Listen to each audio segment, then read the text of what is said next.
নিয়েছি 250 গ্রাম সুজি আর 150 গ্রাম রিফাইন তেল দিয়ে 1 ঘন্টা এখানে দুধ দিয়ে ভিজিয়ে রাখা হয়েছে। আর 1 ঘন্টা পরে এরকম কনসিস্টেন্সি দেখাবে। ওরিও বিস্কুট নেবেন, ওরিও বিস্কুট নিয়ে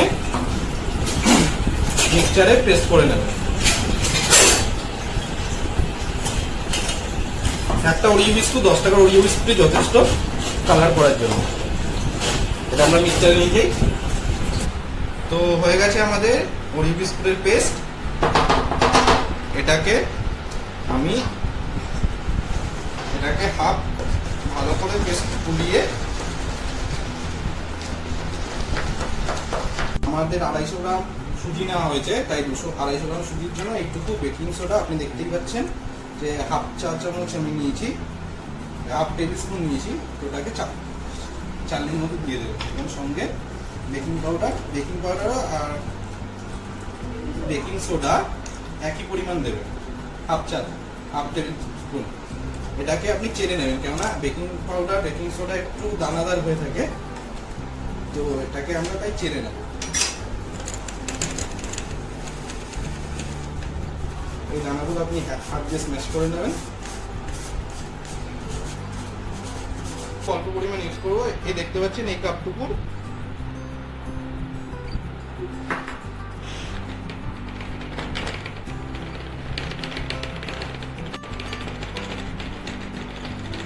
রেখে দিলাম। এবার ভালো করে আমরা পেস্ট তৈরি করবো। আপনার যদি মনে হয় যে আপনার দুধের পরিমাণ কম হয়েছে তাহলে একটু জল মিক্স করে দেবেন। আপনি যতটা তেল দেবেন তত বেশি ফ্লাফি হবে।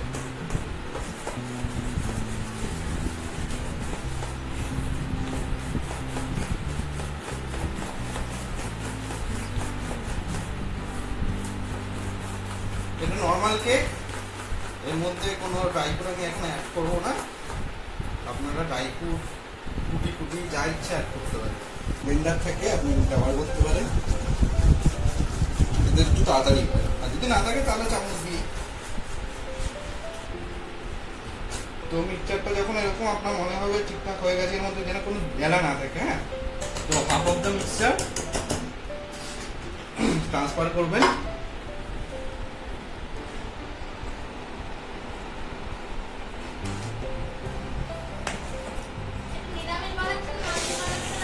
হ্যাঁ, এটা পুরোপুরি সম্পূর্ণ নিরামিষ। এর মধ্যে ওরিওর পেস্ট পুরোটা দিয়ে দেবেন।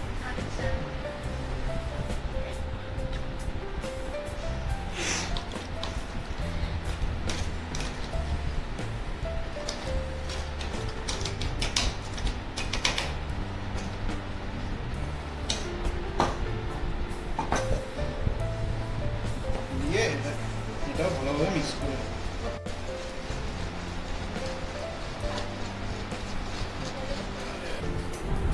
রসনা নেবেন, রসনা নিয়ে এর মধ্যে দিয়ে দেবেন, এতে কালারটা হয়ে যাবে।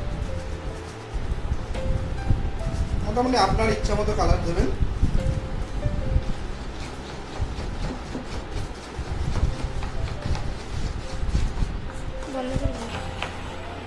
দেখুন মোটামুটি আপনার, আমি এই কালারটা বেশি করবো না, এটুকু একটাতে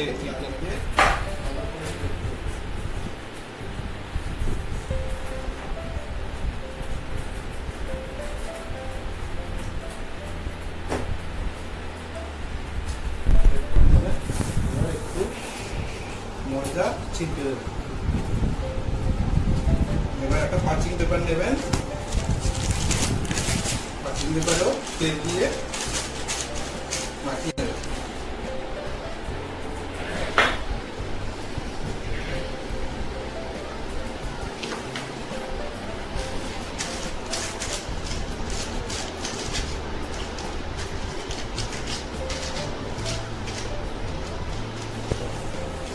তো এটা আমাদের ম্যাঙ্গো মিক্সচার, যেটা কিনা রসনা দিয়ে বানানো হয়েছে। একই ব্যাটারে রসনা দেওয়া হয়েছে, একটাতে ওরিও বিস্কুট দেওয়া হয়েছে। তো কি করবেন, উঠিয়ে নিলাম, এটা একদম মাঝখানে প্রেস করবেন।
আমাদের এইরকম পার্ট বাই পার্ট লেয়ার দিয়ে দিয়ে এইরকম লেয়ার তৈরি হবে। তারপর একটা সুচ নেবেন, সুচ নিয়ে আর কি করবেন, এইখান থেকে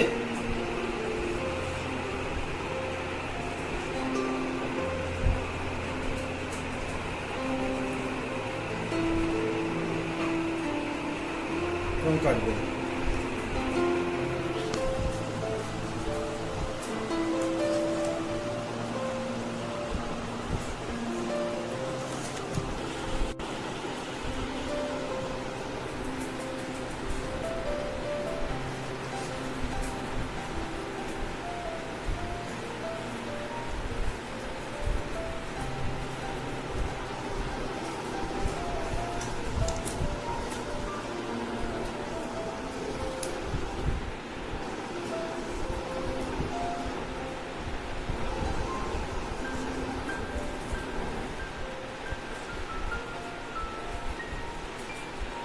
তো আমাদের ডিজাইন মোটামুটি রেডি।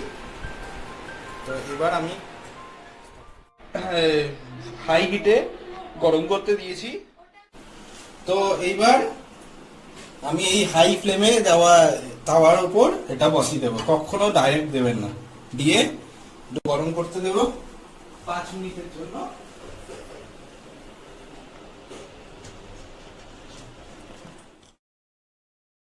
তারপর এটা দিয়ে ঢেকে দেবো।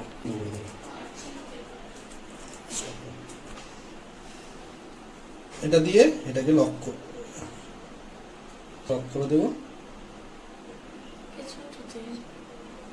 লক করে এবার পুরো ফ্লেমটা একেবারে লো করে দেবো। লো করে আপনি 20 মিনিটের মতো অপেক্ষা করবেন, 20 থেকে 25 মিনিট। প্রায় আধ ঘন্টা পর এবার একটা সুই নেবেন, সুই নিয়ে আর এটা খুলবেন, খুলে আমরা দেখবো এটা কতটা ইয়ে হয়েছে। এটা সুই ইনসার্ট করে দেবো জায়গায় জায়গায়। দেখুন সুইয়ের গায়ে কিন্তু কিচ্ছু লেগেনি, তার মানে আমাদের বেকটা সুন্দর হয়ে গেছে। তো বেকিং কমপ্লিটের পর একটা দারুণ গন্ধ বেরোচ্ছে। তো আমাদের বেকিং কমপ্লিট। তো গ্যাসটাকে নিভিয়ে দিলাম, হয়ে গেছে আমাদের কেক। তো এটাকে ঠান্ডা হওয়ার পর আমরা দেখব। ঠান্ডা করে বের করে ফেলেছি। তো এখন আমরা কাটতে চলেছি। Let's start.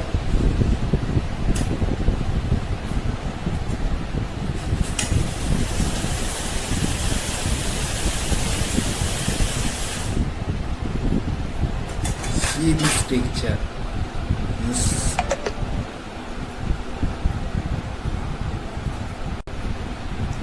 আরেকটা কেটে দেখাই আপনাদের।